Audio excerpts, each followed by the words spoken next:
We wanted to create a fun, non-judgmental space where women can talk about their shared experiences. Here, we will normalize the challenges we face as females living in a society that dictates unrealistic and outdated expectations on what a woman should be. Together, we hope to cultivate a supportive community of women who empower one another to courageously live unapologetically. A quick disclaimer before we get started. Although Cindy and Danielle are licensed therapists, this podcast is not to be interpreted as therapy or a replacement of therapeutic services. It is strictly a conversation between two women about their experiences in the world. If you like today's episode, please make sure to like and subscribe below. Also, follow us on all of our social media platforms at Unapologetically Females. With that being said, we hope you enjoy this episode. So how do you support the patients that you see or clients that you see that are on the GLP-1s? Like, what is your role within that journey?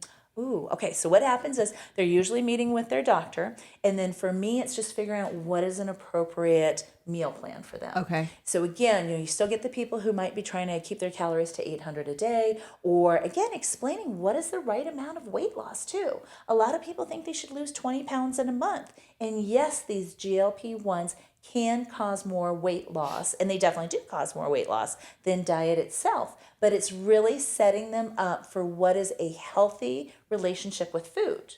Because again, that's another thing, whether they grew up poor, whether they grew up in a chronic diet family or something like that, they don't have a good relationship with food. Mm-hmm. So again, this GLP-1 really helps by decreasing their appetite. But if they're grabbing the Pop-Tarts, if they're going to In-N-Out every day, if they're not having a fruit or vegetable to save their life, is trying to work that in. In-N-Out has vegetables, I'm just saying. Yes, they do. And actually, fresh vegetables. They do have fresh vegetables, and you can get it protein style. Yes. With the lettuce. You can do the grilled onions, and you can do the tomatoes.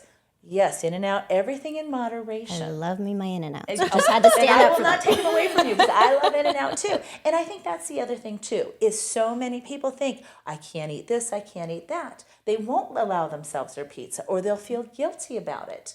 I have way too many women who will take a bag of candy or something into their bedroom, eat in the closet, and then come out and throw it away. And I'm like, don't have guilt about it. Yeah. If you're going to have a treat, bring it out, savor it. Look at it, enjoy it, and then be done with it. So without guilt. There's such a social component to food, right? Like, oh yes. And I find this too when talking about eating disorders is there's so many people that don't actually enjoy food. It's just it either scares them, or they haven't, or it's just fuel. Like they know they have to do it, so they just eat and they don't really think about what they're eating. I have a friend like that. That's it's like they're annoyed by food. Mm-hmm. Like they're annoyed by to think about what they have to eat, to think about like it's. And I think she'll be fine with me saying this, but my sister has that problem because she has so many food allergies. That it's really frustrating because there's so few things that she can eat. And she's like, and she said before, I wish we just didn't have to have food because it's so frustrating every meal. I could see that with somebody that has to read ingredients and figure all of that. I mean, I don't enjoy cooking at all. That's that's not my thing. But luckily your husband does. So. Right. Oh, perfect. So it's like, on a very different scale, it's, of thinking about having to cook a meal for me is like, ugh, like it's just, I don't like to, it does not bring me any joy whatsoever. So, but to have to think about it and go, if I eat this, it could hurt me. Right. Or like going out to dinner, right? Like you have to trust that they didn't use the same knife that they used to cut the shrimp or the peanut oil or whatever. And so it's like, it's taken the fun out of That's hard. Out of it. Yeah. Yeah, I could see that. Mm-hmm. But and that's an extreme example, but then there's just people who food is not, it's not like, and to me, I love going out to dinner, and I mean, you and I get to do that at least once a month, and the social aspect of it, and the trying, well, I don't really try new things because I have the palate of a 5-year-old, we know this, but to me, I'm pushing my boundaries a little bit by trying stuff, but that's like, the food component is such an important part of the social experience in that way, right? Absolutely. I mean, because think about it. When is the last time you went out socially that did not involve food or drink? Right. I mean, you're hard pressed for that. Yeah. So absolutely. So again, whether you don't have a good relationship with it, or if you do feel the guilt, and again, you can handle the whole eating disorders part of it too, but that definitely plays into it. Yeah. So again, it should be enjoyed. You should be able to go out and just really don't feel like you have to hold back on anything with that. Yeah. But be sensible about it too. And another thing that we also, talking about the GLP-1s and circling back to that, is your hunger. If we need to go and use the bathroom, to urinate, or however you want to call it, that is, do we ever try to hold it? Okay, there might be sometimes we're in a meeting or something. But I'm the worst. I'm like, When I was a teacher, I had to hold it all the time. that is true. You Yes. did have to hold it there. right.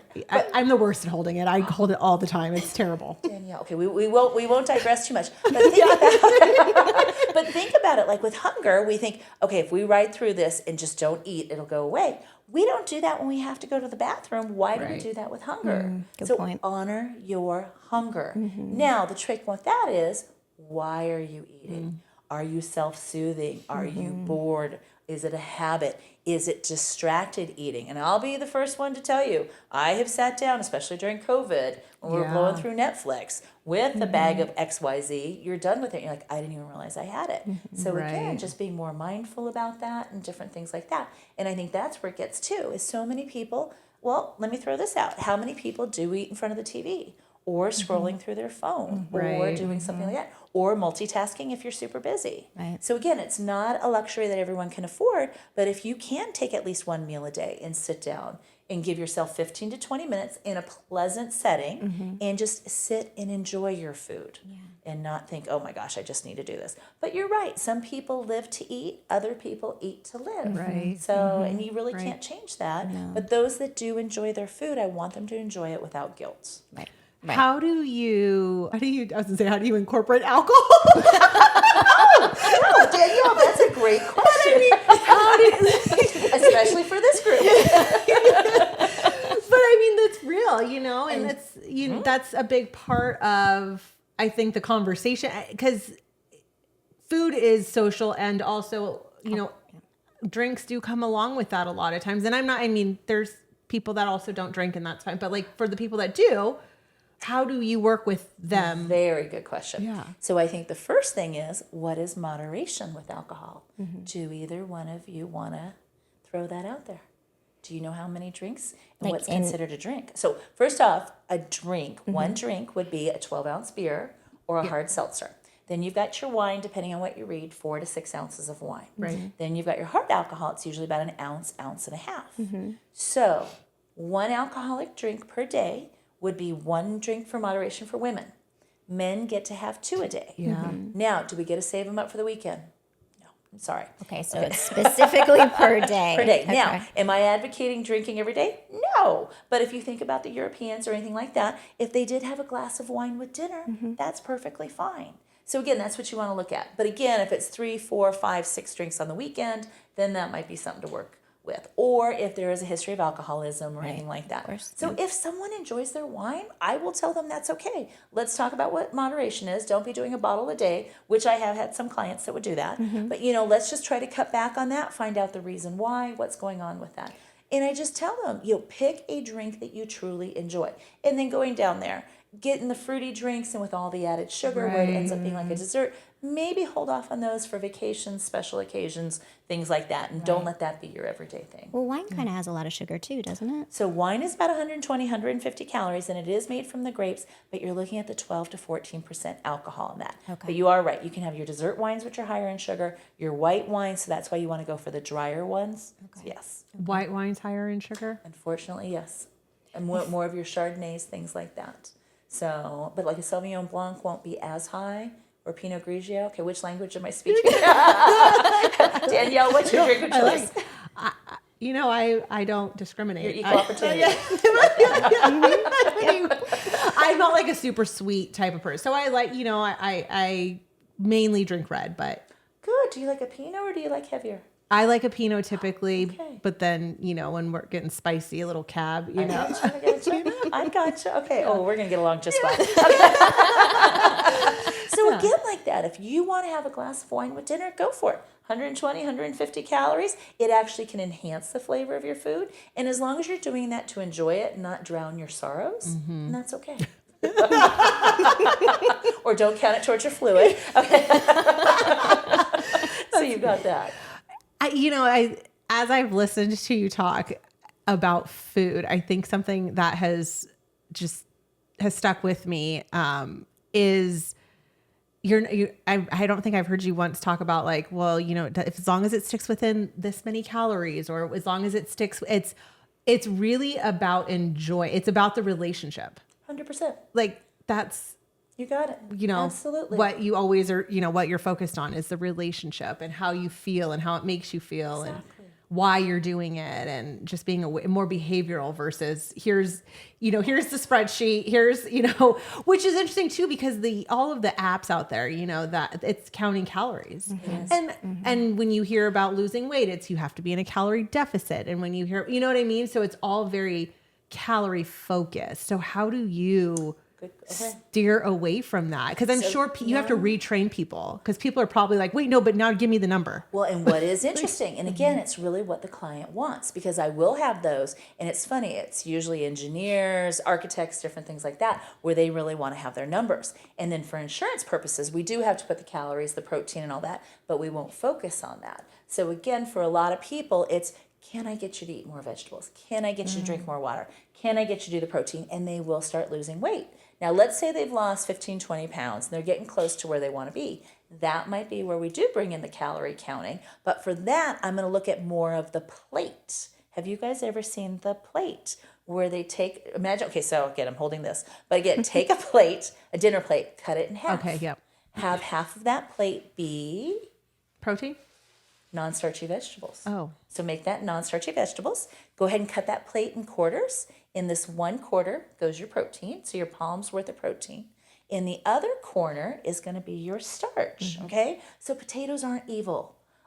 Pasta's not evil. Yeah, I totally wanted to ask you about that, because I love my carbs, or my starches, carbs. But and I'm not asking specifically for myself, but I do feel like it's been made to be such an enemy. And then if you're working out or you're exerting energy in your job or whatever that is, you need to have those in your diet. As a car needs gas to go, we need food to go.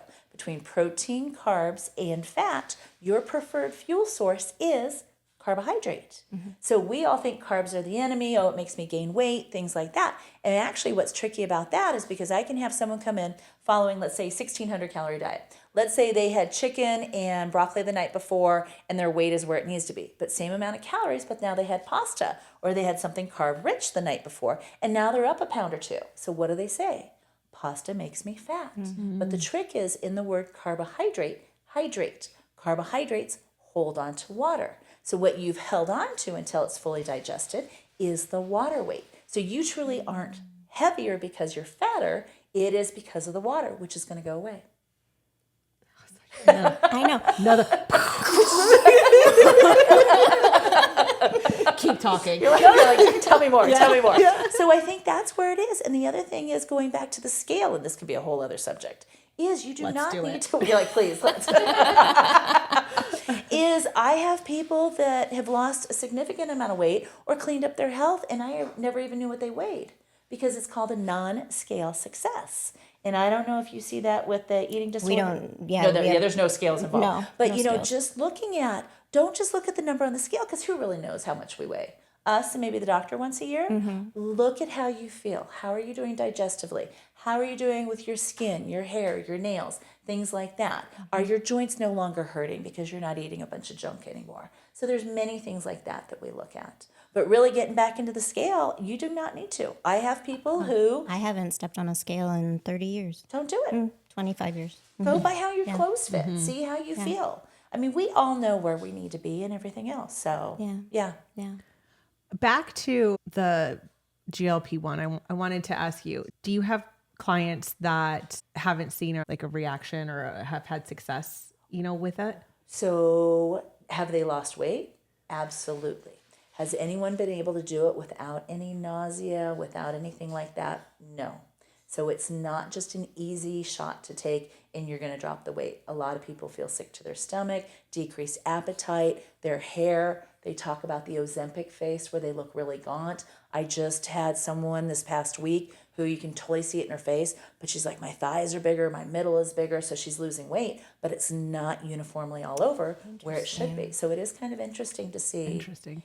Well, because I think that one of the misconceptions is that like everyone's you're gonna start losing 20 pounds a month, or it's gonna be this drastic weight loss, and I don't think there's been people that I have talked to that have not had that same experience, and so. And don't quote me, but I want to say what I've seen is probably about 30% of the people who are on GLP-1s do not have the big weight loss that is expected with that. So that's a big number. That's not 10%. So I mean, that's what, 1 in 3 that you're looking at. So again, I've had some that might lose 6 or 8 pounds, but they're not seeing the big numbers. The other thing too is I believe in slow and steady wins the race, because think about it. If you lose 20 pounds in a month, your skin doesn't have a chance to catch up with that. Now, granted, the people who need to lose 50, 100, 150 pounds, there is going to probably be some skin, surgery there in the future. But if you could lose it at a more reasonable, steady rate, you might be better off and give your skin, everyone's skin is different, right? But give yourself a chance maybe to reabsorb some of that. That makes sense. That makes sense. So what do we need to know about nutrition and aging for women? Ooh, okay. Menopause, perimenopause, like what do we need to know about those? Definitely, unfortunately, as we get older, our metabolism does slow down. So we need to do something to counter that. So it would definitely be some sort of exercise. So it can be yoga, it can be Pilates, it can be weight training. Best thing is a combination of everything. Really, the recommendations are showing somewhere between 150 minutes to 300 minutes of exercise or activity a week. And that can be spaced out. That does not need to be an hour a day. That could be 5 minutes here, 5 minutes there. Just get up and get moving. So that's part of it. The other part of it is, and we talked about this before, is the whole protein issue. A lot of women, especially as we age, we do need that protein just to maintain the muscles, just to maintain the hormones, just to maintain the cell structure and everything else like that. And then really making sure that you're getting your water, because your thirst receptors don't work like they used to. We live in Arizona, so it's hot, it is dry. But if we're in our 60s or 70s, and you might have heard this from your parents or anything like that, they just don't get thirsty, even though they might be dehydrated. So drink half of your body weight in ounces of water. So for a 120-pound person, that would be 60 ounces. Now, what happens if you don't like water? You can use the flavor enhancers, the Mio, the Crystal Light, things like that. You can have milk if you want to. You can have anything that is liquid at room temperature. Diet Coke? Just kidding. Caffeine free, yes. But because of the caffeine and the alcohol, those tend to be a diuretic. So they pull more water out of you than they're putting into you. So I'm not saying no to the coffee. I'm not saying no to the Diet Coke. But you want to make sure that you are getting you're getting your fluids from something else. Because again, that's also good for metabolism. That's good for your hair. That's good for your digestion and everything else too. So you've got that. Exactly. And then fiber would be a big one. So in terms of fiber, I know it doesn't sound exciting. I see both your eyes glazing over here. I'm still stuck on your thirst receptors. Stop. Same. You're like, wait a minute. How does that work? Yeah. Where are they? They're in the throat, right? They're where the thirst. They're where the thirst goes down. The food chute. They're right there. So, but fiber is another one too. And yes, you can take fiber supplements. But fiber, think about what are the sources of fiber, food-wise? Like whole grains? Whole grains, good call. Thank so you. make half your grains whole grains. I like that we have Vegetables? Your vegetables are good for you. a fiber supplement. You're like fiber one. Your fruit is going to be good. I was going to say So let me fruit. throw this out to you. We're talking about Mexican food. When you go out for Mexican food, how often are you getting the beans? Every time. Beautiful. What kind of beans? Well, that's a good question. What do you like? Pinto. Go for it. Pinto are excellent. You want to do the charo beans. You want to do anything. And even refried beans. Yes, they've had fat added to them. Yes, they've been mashed up, but they're giving you protein, which we need. We don't get enough of. They're giving you fiber, which you need too. So that would be something. So I'm going to encourage you to, looking back on the past week, you like how I'm doing the whole dietitian thing with you guys? I love it. Okay, is what I was going to say in the past week, have you had at least 3 half-cup servings of beans or lentils or legumes? Chickpeas, black beans, pinto beans, lentils. You have? Yeah. Okay. Because I don't eat a lot of meat. And so I make up for it with, beans. I Good, love Cindy. Good. chickpea. I'm trying to think of my last week. And beans don't come to mind, and I don't blame you. Beans don't come to mind. But I feel like I've eaten really well this week. I had caviar on Thursday. Oh, well, yeah, you have been eating I know well. where you're going. Yes, I have had that many beans this week. Good for you, Cindy. No, seriously, that's going to be, because I know it sounds goofy, just because in half a cup of fiber, half a cup of beans, you're going to be getting about 9 grams of protein, and you're going to be getting about 5 to 8 grams of fiber. Like, Christine, what does that even mean? For us as women, we should be getting between 20 and 25 grams of fiber a day. So beans are a great source. Now, I know it's hot right now. We're probably not doing it. Oatmeal. Do either one of you eat oatmeal? No. I will eat it, but I don't like regularly eat it. Gotcha. Yeah. So that's another good source of How protein. about like the instant that come in the little packets with 100%. like apples and cinnamon Go for and it. stuff like that? That Go counts? for it, because yes, absolutely, you're still going to be getting the fiber and everything else. So you've got that. Berries right now. Do you ladies enjoy raspberries, blackberries, blueberries, strawberries? Go for it, okay? So, I mean, you can just get it from a variety of sources. So really, as we're getting older, make sure you're getting your protein, make sure you're getting adequate fluid, make sure you're getting adequate fiber with that. And then really we start talking about the hot flashes, things like that. Really what they say to do is, and again, everyone's going to be different, is try to avoid spicy food before bed. Try to limit your alcohol before bed. Make sure that you are getting enough water. Flaxseed is also something that you could play with and sprinkle on your oatmeal or into different things like that, just to help with some of the perimenopausal symptoms too. Okay. So you've got that. I got this ring from Call Me that's supposed to, yes, Call Me, we are looking for sponsors. Rita, tag them. It's supposed to help with perimenopausal and menopausal symptoms like hot flashes and stuff. I feel like I've had less hot flashes since I've been wearing it. I'm not joking. You have every gadget I do. on the planet. Yes, I do. And I love it. Call me Inspector Gadget. But if you're feeling that, even if it's just a matter of Placebo, exactly, fine. go Yeah. for it. As long as it's not hurting you and didn't break the bank, go for it. No, it's like $45. There you go. Yeah. There you go. It's not And 14 get them karat. on there. See if they'll sponsor you. I love it. I love that. It's not bougie like Danielle. Oh, whatever. And then this is kind of off the subject of nutrition, but it plays into it, is sleep. Sleep is huge too. Yeah. I feel like we don't talk about the importance of sleep enough. I really did not need as much sleep until it was like 50 was like the magic number. Like Really? So it really really, hit you. yes. Like Okay. I was not napping. I felt like I was okay. doing fine with like 6 to 7 hours a night. And now I need more sleep. How much do you need? At least 8 at night. And then every once in a while I'll need a nap. Okay. Yeah. Especially if I haven't gotten my 8. Okay. No, and that makes sense. And they're actually saying naps are supposed to be really good for you. The ideal time is between 12 and 3. And they're saying about 20, 30 minutes. And that's supposed to be when you're most creative. They just came out with a study about that this week. Interesting. You're most creative between the hours. So if 12 and you 3? if you need a nap, is between 12 and 3 is supposed to be after that nap is when you kind of get that boost of creativity. Fun fact. So I you guys- do know some very I can't take a nap successful then, but- people who have couches in their office who take like a 30-minute power nap at lunchtime. And then, yeah, I've heard about this. I don't specifically know them, but I have heard that some very efficient, successful people do that. I can't fall asleep that quickly. Really? Like, I don't How about on the weekends?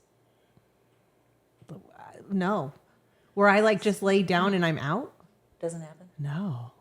My husband? Immediately.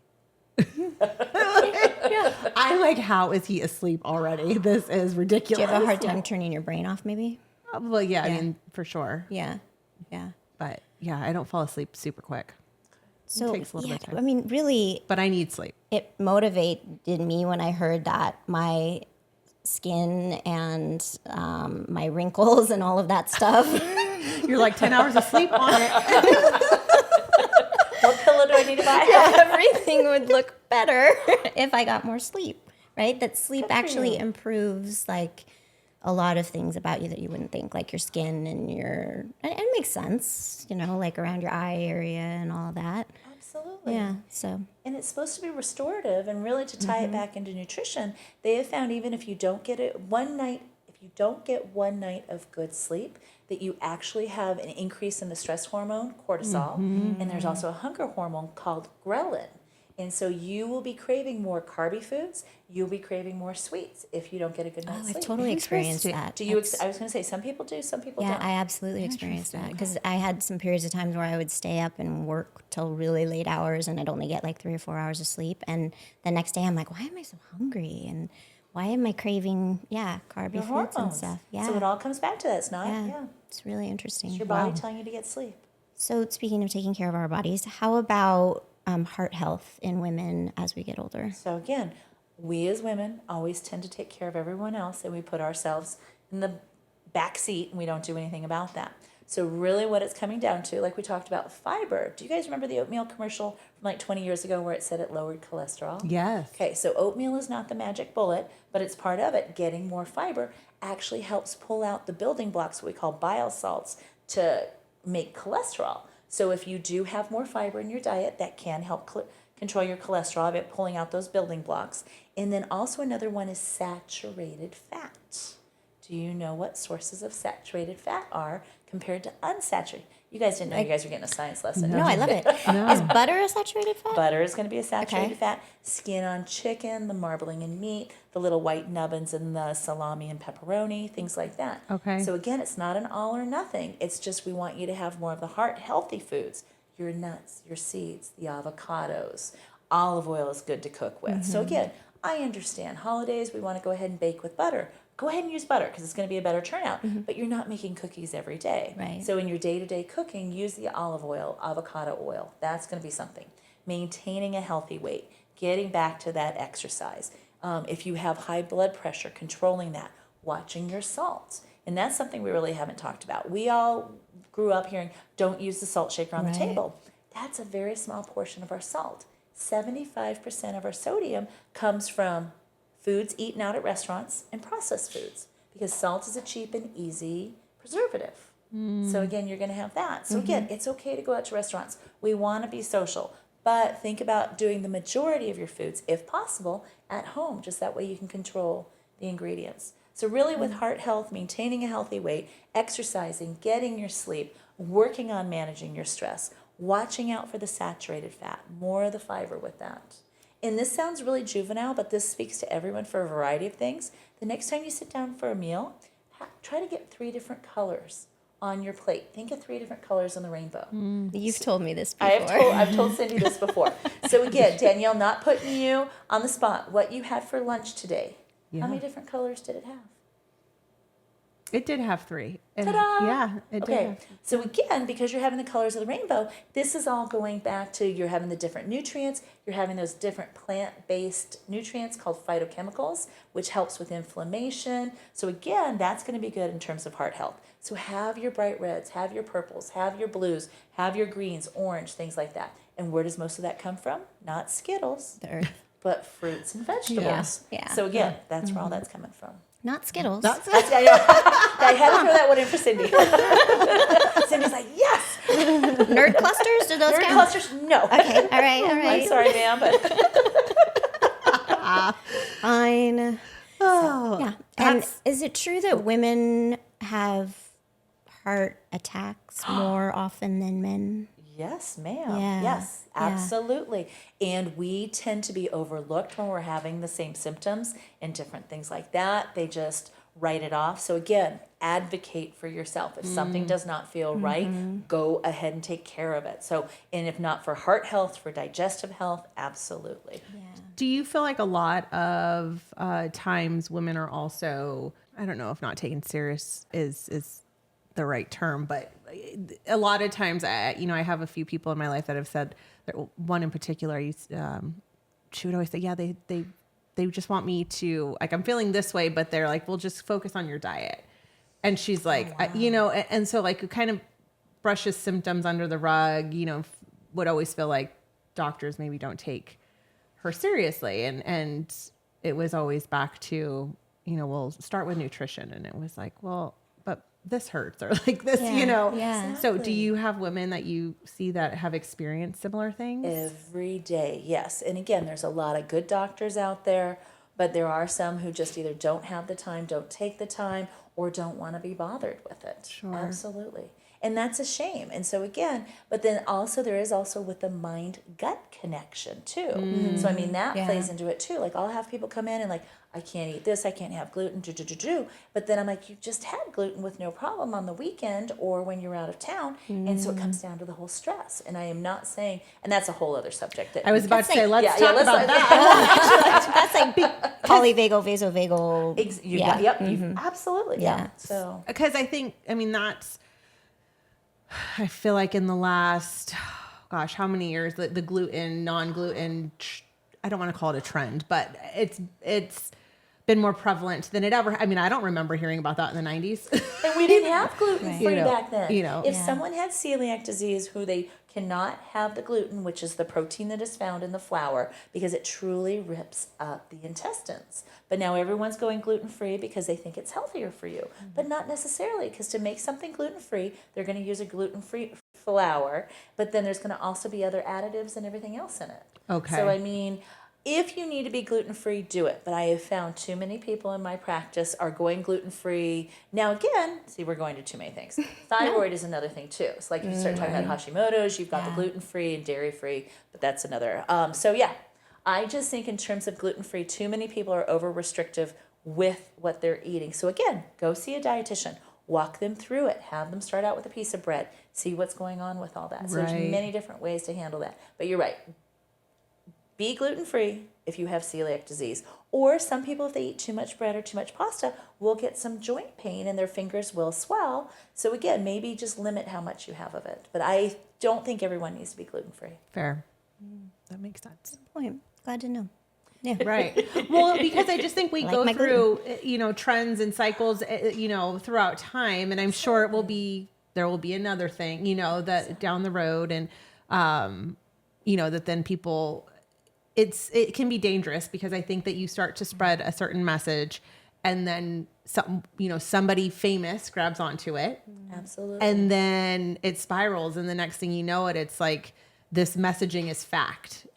And it's like, well, not necessarily. No, exactly. And then it can be dangerous for some, Exactly. And then again, what is their background? Are they getting paid for Right. it? Different things like that. What are they hoping? Again, how many people are demonizing food, saying, don't eat this, but they're going to sell you XYZ supplement. Right. So again, take it with a grain of salt. If it sounds too good to be true, it probably is. And again, go to your healthcare professional. Again, there are some good healthcare providers that will listen to you and take the time. Or if not, go find yourself a registered dietitian to walk through it and see what's happening. And again,